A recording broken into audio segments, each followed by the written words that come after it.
बिस्मिल्लाहिर्रहमानिर्रहीम। अस्सलामुअलैकुम। परदेसी न्यूज़ के साथ मैं हूँ साजिद अली। सऊदी अरब के शहर ताइफ में वाक़या किंग फैसल मेडिकल कम्प्लेक्स में सऊदी अरब नहीं बल्कि मशरिक़ वस्ता की पहली ऐसी फुली ऑटोमेटिक रोबोटिक फार्मेसी बनाई गई है जो मरीज़ को 10 से 18 सेकंड के अंदर अंदर दवाई फराहम करती है।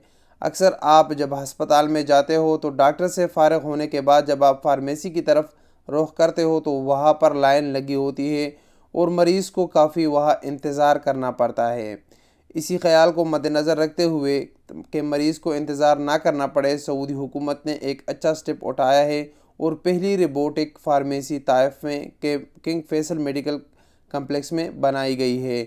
ये रोबोटिक फार्मेसी मरीज़ को 10 से 18 सेकंड के अंदर अंदर उसकी दवाई फराहम करती है। फार्मासिस्ट सिर्फ उसको प्रिकॉशन देता है कि आपको ये दवाई कौन से टाइम पे लेनी है। अक्सर एक दूसरी चीज़ भी आप लोगों ने नोट की है कि अक्सर फार्मासिस्ट से दवाई उठाने में गलती हो जाती है, बाय मिस्टेक दूसरी दवाई उठा लेता है। इसलिए ये रोबोटिक फार्मेसी जो है इसमें कोई गलती की गुंजाइश नहीं है। ये आपकी 100% एक्यूरेट आपकी जो भी दवाई होगी वो उठाएगी और आपको देगी।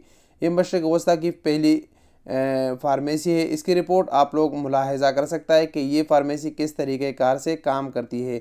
इस फार्मेसी के मुतालिक अपनी कीमती राय का इजहार कमेंट्स बॉक्स में दीजिए। अस्सलाम वालेकुम वरहमतुल्लाहि वबरकातुहू।